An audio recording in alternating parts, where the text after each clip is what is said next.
네, 안녕하세요. 여러분들 반갑습니다. 데이언 멘토 권혁철입니다. 오늘 재룡전기에 대해서 말씀을 드리려고 하는데, 아시다시피 재룡전기 같은 경우 매출 비중이 변압기가 100% 차지하고 있는 기업이죠. 이번에 이 재룡전기가 2분기 실적이 발표가 되는데, 여러분들과 함께 2분기 실적 어떠한지 좀 살펴보도록 하고, 그리고 차트상으로 이 기술적인 측면에 대해서 어떻게 대응을 해야 될지 좀 말씀을 드리려고 합니다. 그리고 사실 제가 이 재룡전기에 대해서 이 말씀을 드릴 수 있는 거는 거의 다 말씀을 드렸다라고 생각을 하고 있는데요. 그래서 여러분들께서도 이 재룡전기에 대해서 이 궁금하신 내용이 있다면 꼭 댓글 남겨주셔가지고 제가 그 댓글을 하나하나 읽어보면서 여러분들의 궁금증들 풀어드리려고 하니까 꼭 남겨주시면 정말 감사할 것 같고요. 그럼 본론으로 바로 들어가 보도록 할게요. 일단 재룡전기 같은 경우 매번 말씀을 드리지만 변압기 비중이 100%이죠. 이번에 2024년 1분기 기준으로 매출액이 640억 수준이었는데요. 근데 이번에 2분기 반기 보고서가 나왔어요. 매출액을 살펴보자면 2분기, 그러니까 1월부터 6월 31일까지의 매출액이 1,420억이 찍혔습니다. 그러면 사실상 2분기 매출액 같은 경우는 이 반기 보고서 이 1420억 빼기 그리고 640억을 하면은 어느 정도 유추가 가능하겠죠. 제가 계산을 해보았더니 2분기 매출액이 약 776억이 나오더라고요. 상당히 많이 나온 것을 확인할 수가 있겠고 1분기 대비해서도 성장한 것을 볼 수가 있습니다. 그렇다면 영업이익 같은 경우 어떻게 나오고 있느냐라고 해본다면 바로 영업이익 같은 경우 이 전년 대비 66.1% 증가한 328억 원으로 집계가 됐다고 한답니다. 사실 이 재룡전기가 전자공시에 그 2분기 실적이 정확하게 나오지는 않았더라고요. 그래서 제가 뉴스 인용해서 가지고 왔고요. 그렇다면 이 재룡전기가 이렇게까지 성장했었던 이유가 있을 것 같은데 어떠한 이유 때문에 성장을 했을까라고 해본다면 바로 이 미국의 이 전력 인프라망 구축으로 인한 변압기 수요 증가가 될 수가 있겠죠. 제가 이 기사가 정말 마음에 들어서 제가 계속적으로 가지고 오고 있는 것이고요. 한번 읽어보자면 재룡전기가 주가가 급등했었던 이유는 바로 미국의 신재생 에너지 프로젝트인 변압기 부족에 대한 지연이죠. 그래서 실제로 이 재룡전기 같은 경우 미국에 지속적으로 변압기를 수주를 하고 있다 라고 생각을 해주시면 될 것 같고요. 실제로 수출 통계에 들어가 보자면은 이거는 재룡전기 뿐만 아니라 다른 기업들도 마찬가지 합한 그런 거거든요. 아무튼 그러한 통계를 보았을 때 미국에 대한 수출이 압도적으로 많은 것을 확인할 수가 있을 것 같습니다. 이것은 특이하게 또 2위가 사우디아라비아인 것을 알 수가 있겠는데 이 부분에 관련해서 아마 네옴시티 관련이 아닐까라는 유추해 볼 수가 있을 것 같고요.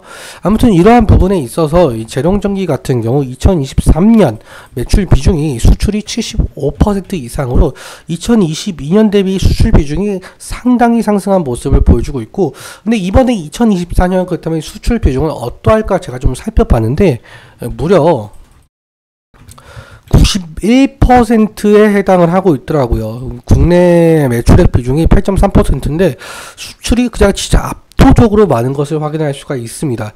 그러니까 이 수출의 비중이 거의 대부분 미국에 가 있다라고 생각을 해주시면 될 것 같고요. 이러한 것으로 보았을 때 생산 실적도 상당히 늘어난 것을 확인할 수가 있습니다.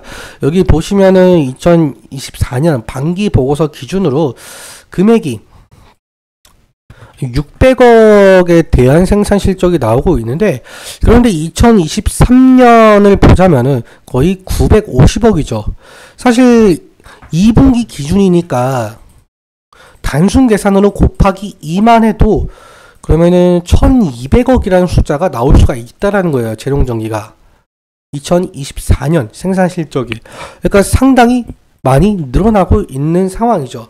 그리고 가동률 또한 130%를 계속적으로 유지하고 있는 상황이기도 하고요. 그러니까 이 재룡전기의 경우 2024년에는 2023년보다 더욱더 성장할 가능성이 돋보이고 있다, 이렇게 판단할 수가 있을 것 같습니다. 그럼 우리가 이 주가적으로 어떻게 대응을 해야 될 것인지도 상당히 중요한 것으로 보이고 있는데, 기술적인 측면 차트 보면서 또 말씀을 드려보도록 할게요. 일단 현재 오늘 같은 경우 재롱전기의 흐름은 4.5% 정도 하락을 하고 있는 상황이죠. 저번 주 금요일 같은 경우는 10% 이상 상승을 했다가 종가는 6% 윗꼬리에 아랫꼬리 전부 달린 모습을 확인할 수가 있겠고요. 오늘의 흐름은 마이너스 4.5% 흐름을 가져가고 있다. 여기서 우리가 눈여겨볼 것이 지지라인이라고 말씀을 드릴 수가 있을 것 같은데, 일단 3일선과 5일선 그리고 11선을 어느 정도 지지해주고 있는 모습을 확인할 수가 있습니다.